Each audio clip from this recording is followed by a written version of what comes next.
성경 28페이지 창세기 22장 7절 8절 말씀. 자, 우리 한 목소리로 같이 읽겠습니다. 시작. 이삭이 그 아버지 아브라함에게 말하여 이르되 내 아버지여 하니 그가 이르되 내 아들아 내가 여기 있노라. 이삭이 이르되 불과 나무는 있거니와 번제할 어린 양은 어디 있나이까. 아브라함이 이르되 내 아들아 번제할 어린 양은 하나님이 자기를 위하여 친히 준비하시리라 하고 두 사람이 함께 나아가서 아멘. 자, 오늘 우리가 함께 읽은 이 말씀 통해서요, 하나님의 계획 세 번째 순종이라는 제목으로 은혜를 같이 나누도록 하겠습니다. 지금 양옆에 지난주에 없던 곳이 생겼습니다. 뭐가 생겼죠? 네, 트레이입니다. 네, 이거 설치하시느라고 또 우리 강단 미화해 주시는 우리 이정혜 권사님과 신동열 장로님 또 섬기시는 분들 너무 고생 많으셨고요. 이제는 이런 트리를 세워도 어색하지 않을 만큼 바로 그런 이제 연말 시즌이 이제 되었습니다. 성탄절이 또 가까워 오고 있습니다. 자, 아무쪼록 이 12월 한 달을 우리가 지난 시간들을 잘 돌아보고 마무리를 또 잘 할 수 있기를 소망합니다. 무엇보다 우리 12월에 감사가 넘치기를 소망합니다. 우리 같이 한번 따라해 볼까요? 주여, 여기까지 인도하심을 감사합니다. 우리 이 마음 놓치지 않는 12월 되시기를 소망합니다. 최근 국립과학관에서 진행된 생명윤리와 생명가치, 생명의 기원에 관한 강연을 하나 제가 좀 들었습니다. 우연히 보게 되었는데 저랑 어린 시절에 같이 청년부 생활하던 형님이 그 교수가 돼서 그 강연을 하는 거예요. 그래서 크리스찬 과학자로서 생명의 가치, 윤리, 그리고 진화의 문제를 어떻게 볼 것인가에 관해서 굉장히 좋은 감동을 받았던 그런 강연이었습니다. 그런데 이제 강의가 잘 끝나고 마지막 질문 시간에 한 어린이가 용기 있게 질문을 던진 거예요. 그러니까 어린아이가 던질 수 있을 만한 그런 이제 질문을 던진 겁니다. 무슨 질문이었냐면 이런 내용이었습니다. 교수님, 나무에 주스를 줘도 되나요? 이제 이런 질문을 던진 거예요. 생명 윤리, 가치, 생명의 기원, 진화. 그런데 마지막 아이의 질문은 교수님, 나무에 주스를 줘도 되나요? 이제 이런 질문이었던 거예요. 저는 식물을 사랑해요. 나무를 사랑하기 때문에 제가 가장 좋아하는 주스를 나무에게 주고 싶어요. 이렇게 이제 아이가 그 질문을 던진 거예요. 참 귀엽죠. 귀여운 질문이죠. 그런데 그때 그 형님, 이제 그 교수님, 그 젊은 크리스찬 과학자가 뭐라고 대답을 했냐면 그 대답이 좀 가슴에 남더라고요. 이렇게 대답을 했어요. 나무는 물을 제일 좋아해요. 나무는 물이면 충분해요. 이제 이렇게 대답을 한 거예요. 그런데 이제 이 대답을 들으니까 이게 마음에 남는 거예요. 잘 보세요. 나무는 나는이라고 한번 바꿔보세요. 물을 하나님을이라고 한번 바꿔보자고요. 나무는 물을 제일 좋아해요. 그리고 나는 하나님을 제일 좋아해요. 나무는 물이면 충분해요. 나는 하나님이면 충분해요. 거의 믿음 고백 아닙니까? 이게 하나님으로만 충분하고 하나님이 제일 좋아요. 우리가 이런 고백을 할 수 있는 또 우리 연말 또 12월 되시기를 소망합니다. 같이 한번 따라해 볼까요? 나는 하나님을 제일 좋아해요. 나는 하나님으로 충분해요. 할렐루야. 우리가 이 마음 변치 않고 고백하기를 소망합니다. 오늘 우리는 본문에서요, 하나님 한 분이면 충분하다고 고백하는 한 사람을 만나게 됩니다. 그가 누구냐? 바로 아브라함이라는 사람이에요. 어느 날 하나님께서 아브라함에게 나타나셨습니다. 왜 나타나셨나요? 자, 우리 22장 1절을 한번 같이 읽어보도록 하겠습니다. 1절입니다. 성경을 찾아서 22장 1절 같이 읽습니다. 시작. 그 일 후에 하나님이 아브라함을 시험하시려고 그를 부르시되 아브라함아 하시니 그가 이르되 내가 여기 있나이다. 아멘. 하나님이 아브라함에게 왜 나타나셨다고 말씀하십니까? 시험하시려고 나타나셨다고 말씀하고 있어요. 그런데 이 시험이라는 단어가 그렇게 좀 유쾌하게 들리는 단어는 아니죠. 그런데 성경 안에서 이걸 좀 구분할 필요는 있습니다. 우리 첫 번째 화면 한번 보겠습니다. 성경 속에는 두 가지 시험이 있어요. 하나님이 주시는 시험이 있고 사탄, 마귀, 악마가 주는 시험이 있다고 이야기를 합니다. 하나님이 주시는 시험은요, 테스트라고 볼 수 있어요. 점검하고 평가하는 거예요. 그래서 하나님이 주시는 시험의 목적 두 가지를 노란 글씨 같이 읽어볼까요? 시작. 믿음을 강화할 목적, 영적 현주소를 깨닫게 함. 그러니까 학교에서 시험을 보면은 학생을 힘들게 만들려고 시험을 보는 건가요? 아닙니다. 학생의 현재 상태를 파악하고 그를 어떻게 잘 도와줄까를 평가하기 위해 바로 시험을 보는 거죠. 그런데 악마가 주는 시험은 좀 달라요. 악마가 주는 시험은 유혹이라고 합니다. 템테이션이에요. 유혹은 사단의 시험의 목적이 뭐죠? 믿음을 빼앗을 목적으로 하는 거예요. 자, 그럼 오늘 하나님이 이 아브라함을 시험하신다라고 할 때 이건 믿음을 성장시키기 위한 목적인가요? 믿음을 빼앗기 위한 목적인가요? 믿음을 성장시키기 위한 목적인 거예요. 바로 그 아브라함이 하나님께 테스트를 받는 장면입니다. 그런데 그 테스트가 참 어려운 것이었어요. 자, 우리 2절 말씀도 한번 같이 읽어보도록 하겠습니다. 테스트의 내용을 보죠. 시작. 여호와께서 이르시되 내 아들 내 사랑하는 독자 이삭을 데리고 모리아 땅으로 가서 내가 내게 일러준 한 산 거기서 그를 번제로 드리라. 아멘. 정말 이런 테스트를 여러분들이 받는다면 여러분들은 어떻게 행하시겠습니까? 지금 이 이삭이 어떤 아들인가요? 이 금지옥엽 이제 아들이에요. 이 아들이 하나님께 아들을 주시겠다는 응답 받은 지 25년 만에 태어난 아들이고, 그리고 이 아들을 아브라함이 몇 살에 낳았죠? 100살에 낳은 거예요. 100살에 낳은 아들인데 갑자기 그 아들을 갖다가 바치라고 해요. 그러니까 이 아브라함이 처음 이 테스트를, 이 말씀을 받아들었을 때 어떤 마음이었을까? 사실 우리는 상상하기도 싫지 않습니까? 게다가 우리 7절 말씀 한번 같이 읽어볼까요? 7절 말씀을 보면 아버지와 아들의 관계가 어땠는지가 등장을 합니다. 자, 같이 7절 말씀 읽겠습니다. 시작. 이삭이 그 아버지 아브라함에게 말하여 이르되 내 아버지여 하니 그가 이르되 내 아들아 내가 여기 있노라. 이삭이 이르되 불과 나무는 있거니와 번제할 어린 양은 어디 있나이까? 아멘. 여기서 아브라함과 그 아들 이삭이 어떤 관계였는지 드러나는 표현을 찾으실 수 있겠습니까? 내 아버지여, 내 아들아, 이렇게 표현이 되고 있어요. 그러니까 우리가 아들아, 딸아 이렇게 부를 때 뭐 아들, 뭐 딸, 뭐 요 정도 부르든지 이름을 부르죠. 그런데 여기에 보면 내 아들아, 내 아버지여라고 부를 만큼 굉장히 서로가 애틋한 부자 관계를 가지고 있음을 짐작하게 하는 그런 표현이 있습니다. 그러니까 우리로 따지면은 우리 아빠야, 우리 딸이야. 이제 우리 한국말로는 우리라는 표현을 쓰죠. 우리 아빠야, 우리 딸이야. 이제 이런 애틋한 표현으로 바로 서로를 부르고 있을 만큼 그들은 너무나 서로 사랑하는 좋은 부자 관계였습니다. 그런데요, 아브라함은 그렇게 귀한 아들을 바치라는 주님의 말씀을 듣고 어떻게 했습니까? 아들을 바치기로 결심을 합니다. 4절에 보면은 그 모리아산이라는 곳에 가기까지 3일이 걸렸다고 이야기를 하고 있어요. 그 3일을 걷는 동안 아브라함은 어떤 마음을 가지고 그 길을 걸었을까요? 사실 무슨 말을 할 수가 있겠습니까? 그렇게 아브라함은 아무 말도 없이 묵묵히 길을 걷습니다. 번제로 쓰일, 그 번제라는 것은 제물을 죽여서 그것을 불태워서 하나님께 올려드리는 헌신의 의미이잖아요. 그러니까 지금 아들이 메고 있는 나무는 내 아들을 잡아서 불태워야 하는 그런 나무이다라는 것이죠. 그곳에 가서 제단을 쌓습니다. 하나하나 쌓아요. 지금 자기 손으로 내 아들을 잡아 죽일 그 제단을 쌓고 있는 겁니다. 그러나 아브라함은요, 그 순간 결심을 합니다. 이삭을 바치기로 결심을 합니다. 이런 순종이 어떻게 가능할 수 있었을까요? 자, 우리 10절부터 12절까지 같이 한번 읽어보겠습니다. 이런 순종이 어떻게 가능합니까? 10절부터 12절 시작. 손을 내밀어 칼을 잡고 그 아들을 잡으려 하니 여호와의 사자가 하늘에서부터 그를 불러 이르시되 아브라함아 아브라함아 하시는지라. 아브라함이 이르되 내가 여기 있나이다 하매 사자가 이르시되 그 아이에게 내 손을 대지 말라. 그에게 아무 일도 하지 말라.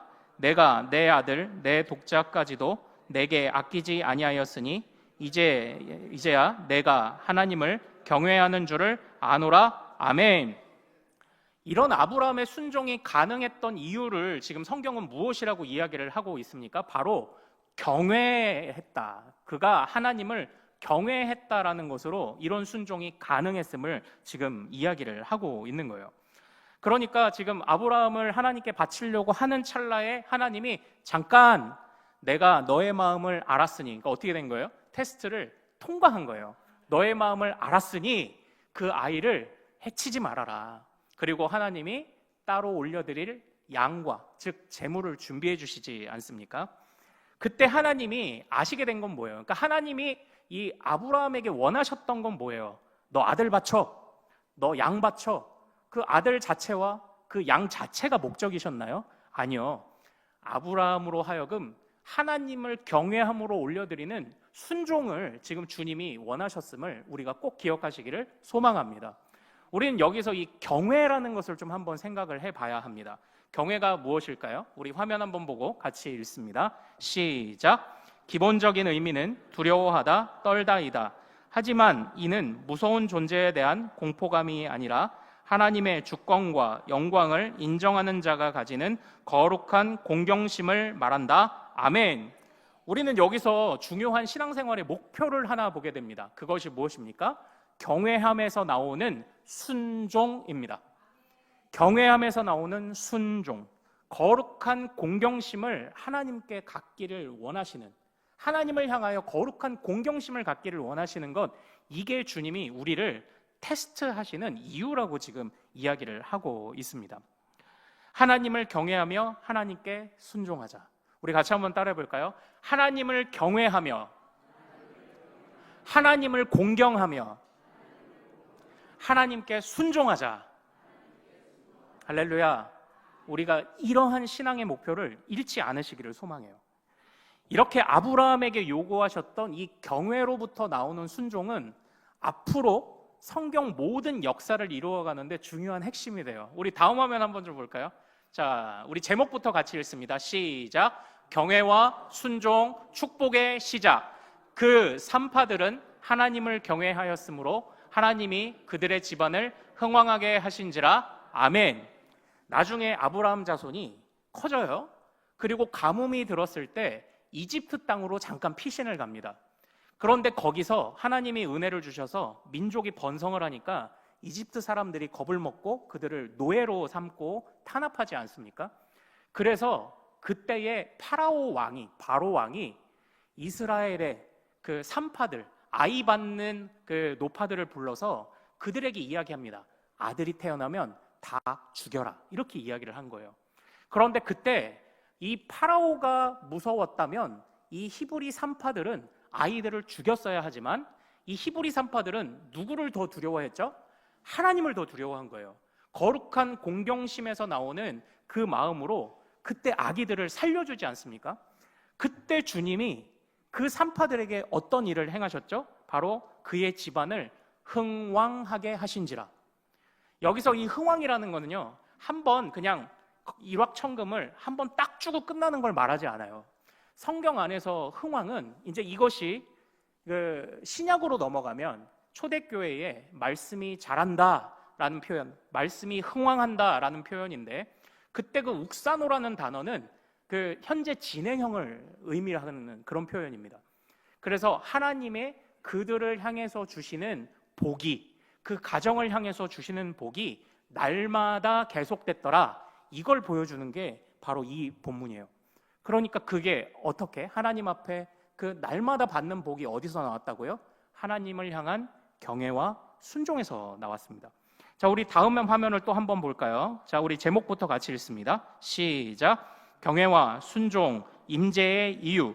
모세가 백성에게 이르되 두려워하지 말라. 하나님이 임하심은 너희를 시험하고 너희로 경외하여 범죄하지 않게 하려 하심이니라. 아멘. 그래서 하나님이 왜 나타나신다고 말씀하십니까? 경외를 가르쳐 주시기 위해서, 순종을 가르쳐 주시기 위해서 나타나신다고 이야기를 합니다. 이것은 오늘날 우리가 주여 내 마음이 가난한데 주님 나에게 찾아오셔서 나에게 임재해 주셔서 나를 좀 만져주십시오, 그 기도를 할 때 우리가 어떤 마음으로 기도하면 주님이 응답하십니까? 경외와 순종인 줄로 믿습니다. 우리 경외와 순종으로 우리가 간구를 해야 돼요. 그리고 이 경외와 순종은 신약 성경까지 지배를 합니다. 우리 다음 화면 한번 보죠. 자, 제목부터 시작. 경외와 순종, 인정받는 교회의 모습. 사람마다 두려워하는데 사도들은 기사와 표적을, 믿는 사람은 자신의 것을 함께 나누며 날마다 성전과 가정에서 모이기에 힘쓰며 하나님을 찬미하며 또 온 백성에게 친송을 받으니 주께서 구원받는 사람을 날마다 더하게 하시니라. 아멘. 교회는 하나님을 두려워하고 안 믿는 사람들은 교회를 두려워하며 하나님을 보듯 교회를 보는, 좀 이게 바른 교회, 인정받는 교회의 모습 아닙니까? 사람들이 볼 때 교회를 보면 하나님이 보이고 교회를 보면 하나님이 느껴지는 그 교회가 되었을 때, 경외와 순종과 공경으로 무장한 교회가 되었을 때 하나님은 어떻게 하십니까? 구원받는 사람을 날마다 더하게 하시는 거예요. 그러니까 하나님은 교회에 딱 맡기실 만한 일만큼을 맡기시는 거예요. 그러니까 우리가 성장하고 부흥하기를 바라면 하나님 앞에 경외와 공경과 순종을 회복하면 하나님이 부흥도 허락하실 줄 믿습니다. 그러니까 우리가 주어진 것을 감당해야 다음 스텝으로 넘어가는 거 아니에요? 지금 우리는 이 경외와 공경과 순종을 연습해야 하는 교회라는 것을 우리가 잃지 않으시기를 소망해요. 그럼 주님께 이제 인정받게 되는 거예요. 자, 저는요, 지난주까지 제가 하나님의 계획 시리즈를 2번 말씀을 드렸어요. 첫 번째는 신령한 공동체로 우리를 부르셨다. 두 번째는 나의 땅을 떠나 하나님의 땅으로 구별된 곳으로 부르셨다. 우리가 이렇게 말씀을 배웠습니다. 근데 지난주에 이렇게 말씀을 배우고 보니까요, 제 안에 좀 고민이 생기기 시작하는 거예요. 실제 삶의 현장에서 우리 성도님들은 어떻게 담금질을 하고 계실까? 이제 이게 좀 궁금해지기 시작을 한 겁니다. 그러니까 여기에서 거룩하십시오, 구별되십시오, 항상 나의 땅을 떠나 하나님의 땅으로 가십시오, 분별하십시오, 본질을 되찾으십시오, 설명을 하고 말씀을 나눴는데 실제 어떻게 담금질을 하고 계시지? 이게 좀 궁금해지더라는 거죠. 그리고 또 한편으로는 좀 후회도 됩니다. 거룩하게 사는 게, 분별하는 게, 구별하는 게 뭔지 뭐 예를 좀 한두 개 좀 더 들어볼 걸 그랬나? 이제 이런 생각도 이제 들었던 거예요. 그런데 사실 우리 워낙 삶의 형편이 다 다르지 않습니까? 삶의 형편이 많이 다르지 않습니까? 그래서 참 이게 이거다라고 딱 집어 말하기 쉽지 않은 부분도 좀 있더라고요. 그런데 이런 고민을 하다 보니까 그래도 공통적으로 말할 수 있는, 우리가 모두가 가슴에 품어야 하는, 상황과 형편은 다르지만 모두가 가슴에 품어야 하는 중요한 원리 한 가지가 좀 떠올랐습니다. 그게 뭐냐면 이런 거예요. 한 영화에서 어떤 멋진 남자 주인공이 나왔어요. 그랬더니 주변에 있는 지나가는 여자가 이 남자에게 관심을 보입니다. 안녕하세요. 혹시 혼자 오셨나요? 그랬더니 그 남자 주인공이 아무 말도 안 하고 빙그레 웃으면서 어떻게 행동을 했냐면 이렇게 한 거예요. 이게 뭐죠? 반지가 보이시나요? 나 결혼했으니 저리 가세요. 이제 이 뜻인 거예요. 혼자 오셨어요? 안녕하세요. 그랬더니 웃으면서 나 결혼했으니 신경 쓰지 말고 저리 가세요. 이제 이걸 표현한 거예요. 그러니까 딱 그런 겁니다. 지금 내 아내가 옆에 있진 않지만 나는 아내가 있는 사람입니다. 내 아내가 같이 있는 것은 아니지만 나는 아내와 항상 같이 있는 것이나 다름없는 사람이니까 신경 끄고 가세요. 이제 이 얘기를 하는 건 아닙니까?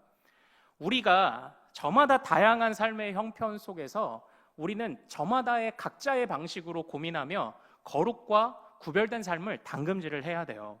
그래서 그것들이 이제 제가 여러분들과 함께 그런 부분들을 더 호흡해야 하겠지만 사실은 더 많은 다양한 상황들이 있을 겁니다. 그러나 그 안에서 우리가 꼭 기억해야 되는 중요한 원리, 거룩한 삶과 구별된 삶을 살기 위해서 우리가 꼭 기억해야 하는 중요한 원리가 있는데 그게 뭐냐면 모든 상황에서 하나님을 의식하는 거예요. 내가 지금 내 아내가 옆에 없는데 누가 나에게 추파를 던지면 보여 안 보여? 보여 안 보여? 임자 있는 사람이야. 됐고 저리 가. 이렇게 말할 수 있을 만한 그런 마음이 있어야 하는 것처럼 어디서든지 하나님은 의식되는 거예요. 두려움이 찾아올 때 두려움 저리 가. 하나님이 나와 함께 하시는데. 우리가 염려가 생길 때 염려 저리 가. 하나님이 나와 지금 함께 하시는데. 그렇게 하나님을 매 순간마다 의식한다면 어떨까요? 누군가 같이 있을 때도 하나님을 의식하고 혼자 있을 때도 하나님을 의식하고 우리가 무슨 행동을 하고 무엇을 도구로 사용하든지 그때마다 다 하나님을 의식한다면 우리가 그래도 거룩함과 분별함과 구별됨으로 당금질을 할 수 있지 않겠습니까? 이 믿음이라는 것은요, 하나님께서 어디서나 계심을 신뢰하는 것이 믿음인 것 같아요. 하나님이 어디서나 나와 함께 하신다는 것이 믿음인 것 같아요. 그래서 제가 이 아브라함의 상황을 통해서 믿음을 또 한 번 정의를 이렇게 내려볼게요. 자, 우리 다음 화면 한번 같이 읽습니다. 믿음이란 시작. 나의 바벨탑을 쌓던 존귀한 아비 아브라함에서 하나님의 뜻을 따라 세상을 치유하는 열국의 아비 아브라함으로 살아가는 것이다. 아멘. 창세기 12장에서 하나님이 아브라함을 부르실 때에, 저게 나의 바벨탑입니다. 죄송합니다. 하나님이 아브라함을 부르실 때 그 전에 무슨 일이 있었나요? 바벨탑을 쌓는 이야기가 있는 거예요. 그러니까 저마다가 다 자기 이름을 내려고 합니다. 그러니까 처음 아브라함의 이름이 뭐였죠? 원래 이름이 아브람이었어요. 그러니까 나름대로 그 부모가 이름을 잘 지어준 거예요. 그러니까 저는 번성하여 잘돼감이라는 이름 뜻을 가지고 있거든요. 번성하여 잘돼감. 이것처럼 우리 성도님들도 자녀들 이름을 잘 지어주셨잖아요. 그것처럼 이 아브람도 원래는 아브람이라는 이름, 존귀한 아비가 되라 라는 이런 이름을 조상들이 물려주었습니다. 생각해보면 이건 굉장히 이기적인 소망이죠. 너 세상이 어떻든지 너만 존귀하게 되면 돼. 지금 이 이야기를 하고 있는 건 아닙니까? 그러나 주님께서는 그 아브람을 부르셔서 구별되고 거룩함으로 당금제를 하시면서 그의 이름을 바꿔주시는 거예요. 야, 너만 잘 살아가면 되겠냐? 너만 존귀한 아비가 되겠냐? 그러지 말고 모든 세상을 존귀하게 치유하는 열국의 아비가 되라. 그래서 이름을 어떻게 바꾸셨죠? 아브라함으로 바꾸신 거예요. 이렇게 그에게 새로운 인생의 방향성과 비전을 주님이 그에게 맡겨주시는데 그러한 과정까지 오는 동안 결코 쉽지는 않았어요. 그는 항상 실패하는 사람이었습니다. 아내를 팔아먹기도 하고 위험에 처하니까 애굽의 파라오 왕한테 제 아내 데려가세요 이렇게 했던 사람이 그런 쫄보가 바로 아브라함이었어요. 아브람이었죠. 그러나 그가 하나님과 함께하며 모든 순간마다 하나님 앞에 제단을 쌓고 예배로 훈련하고 하나님을 모든 순간 속에 의식하게 되기 시작한 후, 다시 말하면 하나님을 향한 경외가 생긴 이후부터 그에게는 더 이상 흔들림이 없어요. 더 이상 흔들림이 없는 믿음이 그에게 생겨났다는 겁니다. 이제는 나 혼자 이기적인 아비가 정말 나 혼자 존귀한 아비가 되는 것이 아니라 열국을 치료하는 이제는 열방의 아비가, 열국의 아비가 되기를 바라는 그 마음이 이 아브라함에게서 이제 나왔던 것 아닙니까? 오늘 우리가 읽은 이 말씀을 보면서요, 우리도 이 아브라함의 이러한 결단, 어디서나 계시는 하나님을 의지하고 어디서나 계시는 하나님을 의식하며 우리가 거룩함과 구별됨으로 당금질하는 우리 모든 쿤숲의 가족들 되시기를 소망합니다. 그때에 하나님이 여러분의 가정을 복 주실 겁니다. 나날이 복 주실 거예요. 그때에 하나님이 여러분들을 굳게 붙잡아 사용하실 것입니다. 그때에 하나님이 여러분들 또한 여러분의 가정과 우리 교회를 통해서 하나님의 일들을 이루어 가실 거예요. 어떻게 해요? 하나님을 의식하며 거룩한 공경심으로 경외와 순종이 우리의 인생의 목표가 되었을 때 그때 하나님이 반드시 역사하실 줄 믿습니다. 세상보다 누구를 더 두려워하는 거죠? 하나님을 더 두려워하는 거예요. 하나님을 의식하니까요. 세상보다 누구를 더 사랑하죠? 하나님을 사랑하는 거예요. 아까 우리가 고백했던 것처럼 다시 한번 고백해 볼까요? 나는 하나님이 제일 좋아요. 나는 하나님으로 충분해요. 우리가 이 마음 놓치지 않으시기를 소망합니다. 올 한 해 여러분들은 어떠셨나요? 올 한 해 돌아보면서 저에게도 많은 시험이 있었던 것 같아요. 그런데 이 시험이요, 분명히 하나님이 우리 믿음의 성장을 위해 주시는 시험이었을 겁니다. 그러나 죄송합니다. 그리고 부끄럽지만 어떤 때에는 이게 시험을 통과하여 믿음이 자란 게 아니라 시험에 들었고 시험에 빠졌었던 때도 있었던 것 같아요. 여러분들은 어떠신가요? 모든 상황을 믿음의 성장을 위한 도구로 사용을 하셨나요? 아니면 시험 들어 믿음을 오히려 놓쳐버리셨나요?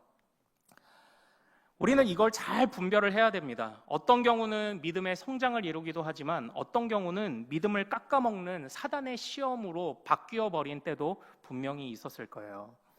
지금 저는 이제 3주에 걸쳐서 우리 스크루테이프의 편지라는 이 책, 악마가 어떻게 우리를 교묘하게 우리에게 다가오는가를 이렇게 기록한 스크루테이프란 편지의 책을 3주째 우리 성경 강좌를 통해 나누고 있습니다.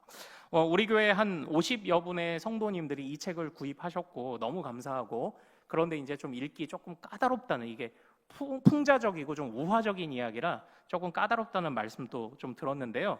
제가 이게 틈틈이 이렇게 좀 읽으실 수 있도록 가이드를 좀 드리기도 할게요. 그런데 그 스크루테이프의 편지에 나오는 그 악마의 계략을 보면요, 하나님의 시험과 악마의 시험은 진짜 딱 종이 한 장 차이일 때가 있어요. 자, 어떤 일들이 벌어지냐면 사탄이 우리를 어떻게 시험 들게 하느냐, 어떻게 유혹하느냐, 그 책에서 우리 지금까지 살펴본 바에 이렇게 말하고 있습니다. 우리 화면을 한번 볼까요? 같이 한번 읽겠습니다. 시작. 시시콜콜한 주간지나 보게 하면서 묵상과 깊은 생각을 빼앗으라. 교회에서도 사람들의 옷차림이나 신경에 거슬리는 것들에 집중하게 해라. 겉모습만 신경 쓰게 하든지 속마음만 신경 쓰게 해서 영적 불균형을 만들어라. 이게 사단이 우리에게 주는 시험이에요. 근데 잘 보십시오. 그 시시콜콜한 주간지 또는 뉴스, 신문 같은 것들을 보면서 우리가 얻는 도움도 있어요. 제가 어떤 아는 분은요, 그 유튜브를 보면서 제가 세상에 그 나라에 가보지 않아도 저기 지구 반대편의 먼 나라의 소식을 들으니, 그리고 그쪽에 어려운 나라들 지진이 나고 해일이 나고 하니까 저는 유튜브를 보면 기도 제목이 생겨요. 이러시는 분도 있어요. 이런 분들은 유튜브를 뭐로 사용하시는 겁니까? 믿음 성장의 도구로 사용하시는 거예요. 그런데 우리가 지금 여기서 말하는 것처럼 시시콜콜한 주간지, 그러니까 사탄의 계략이 뭐냐면요, 생각을 못하게 하는 거예요. 깊게 생각하는 법을 잃어버리게 만드는 겁니다. 그래서 시시콜콜한 주간지나 보게 하면서 시선을 빼앗아라. 이게 사단의 계략 1번이라는 거예요. 결국 무엇을 뺏기죠? 묵상을 뺏기고 깊은 생각을 뺏겨요. 묵상하자 그러면 어떻게 해야 되는지 모르고, 깊은 생각을 해보자 그러면 부담스러운 거죠. 왜? 안 해봤으니까요. 근데 그게 사단의 계략이라는 거예요.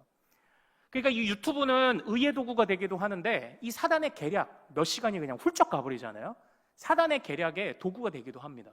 그러니까 이걸 잘 승화시키면 믿음의 도구가 되고 하나님의 시험을 통과하며 믿음이 자랄 텐데, 까딱하면은 이게 사단의 도구가 돼버리는 거예요. 그렇다고 뉴스를, 신문을 다 없애버릴까요? 폐간시켜버릴까요? 아니거든요. 또 이제 교회에서도요, 이거 보십시오. 옷차림 중요해요. 만약에 우리 교회에 옷을 안 입은 사람이 왔다 그러면 난리 나는 거잖아요. 옷을 입는다는 건 중요해요. 그런데 이제 교회에 와서 이제 보는 겁니다. 아우, 뭐야, 왜 옷을 저렇게 입고 와? 왜 저렇게 더러워? 아니, 좀 깔끔하게 입고 오지. 이 사단이 어떤 계략을 쓰냐면, 교회도 필요해요. 그리고 옷이라는 것도 필요해요. 근데 교회에 오면 집중하지 못하도록 우리 시선을 뺏는 거예요. 자잘한 거에 하나 이렇게 꽂히게 만드는 거죠. 그래서 뭐야 저 사람, 뭐야 옷차림이 왜 저래? 아니, 왜 저리 다리 떨어? 그러니까 그게 한번 의식되고 나면 예배 내내 저 다리 달달달달달달 하는 것만 여기 들리는 거예요. 이 설교가 안 들리고 찬양이 안 들리고, 계속 그러는 겁니다. 그게 사단이 쓰는 우리의 마음을 빼앗는 기술이라고 이야기를 하는 거예요. 그리고 세 번째는 뭡니까? 겉모습만 신경 쓰든지 속마음만 신경 쓰게 하는 거예요. 속마음도 겉모습도 같이 성장해야 되는데, 겉모습만 신경 쓰다가 사람을 판단하고 속마음만 신경 쓰다가 어려운 사람들이 오면 배고파요, 저 아파요 그러는데, 그거 됐고 당신 구원의 확신이 있어 없어? 이제 이것만 묻는 거죠. 그러니까 이 교회 건물은 중요하잖아요. 그런데 우리의 시선을 빼앗는 것들이 사실 얼마나 많습니까? 조금만 삐끗하면요. 그러니까 제가 현수막을 잘 안 거는 이유가 있어요. 이게 하다가 약간 이게 좀 설교가 어려워지거나 좀 길어지면은 생전 보지 않더니 이제 현수막을 이제 보고 글씨를 읽습니다. 막 읽다가 여기 있는 여기 타일이 몇 개야? 하나, 둘, 셋, 넷. 타일을 셉니다. 우리가 이런 순간이 없나요?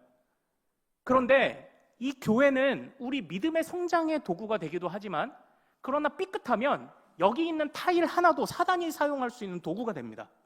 그게 사단의 계략이에요. 진짜 종이 한 장 차이 아닌가요? 진짜? 여기서 믿음의 성장을 이루든지 아니면 여기서 믿음을 까먹든지 우리는 지금 그 둘 중에 하나의 기로에 놓여서 매 주일마다 예배를 드리고 있는 거예요. 그런데 우리가 이 자리에서 하나님을 의식한다면, 하나님을 공경하고 하나님을 경외하고 하나님을 두려워함으로 우리가 예배하고 예배에 집중한다면 우리에게 무엇이 생길까요? 경외와 순종이 생기는 줄로 믿습니다. 주님이 그럴 때 우리의 예배를 받으시는 줄로 믿습니다. 사실 좀 죄송합니다. 이제 오늘 우리 건축헌금 작정 말씀을 좀 드렸어요.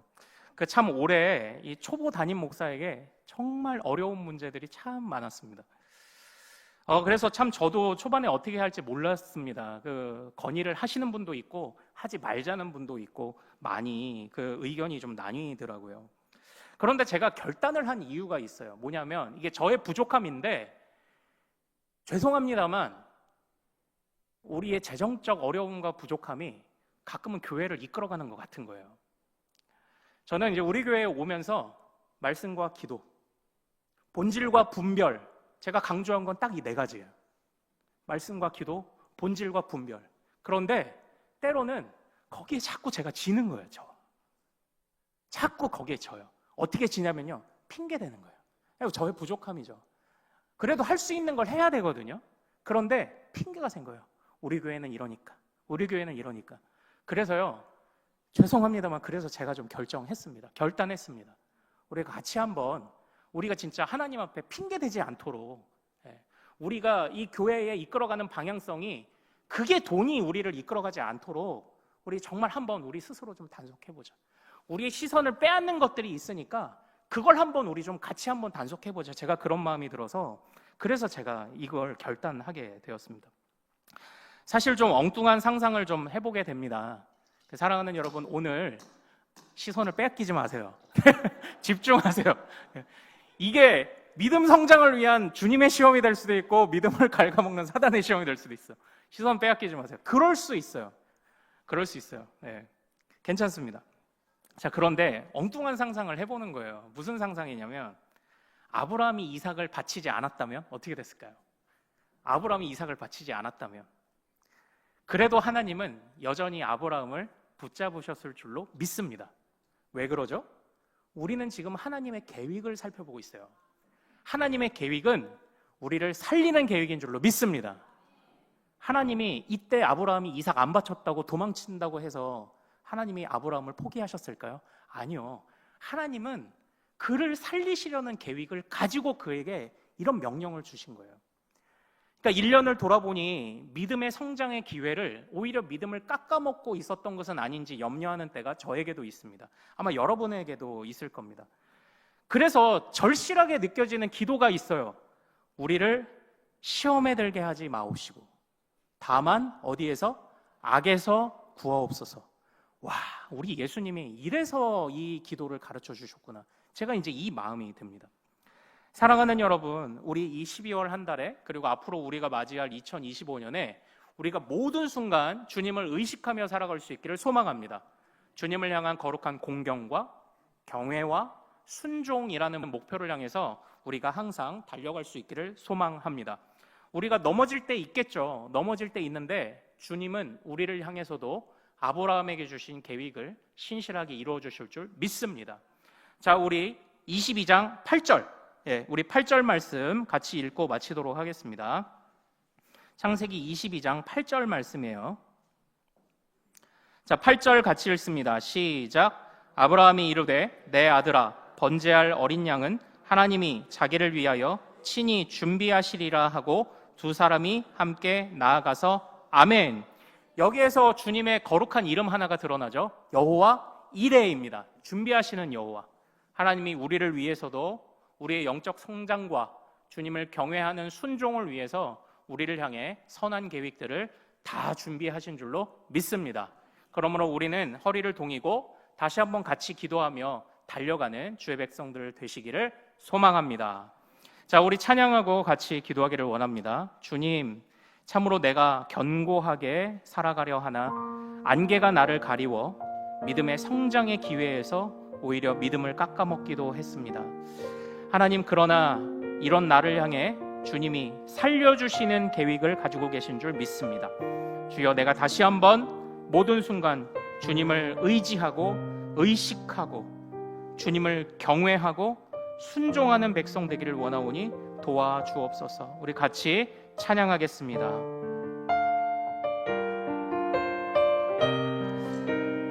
안개가 날 가리워, 안개가 날 가리워 내 믿음 흔들리려 할 때,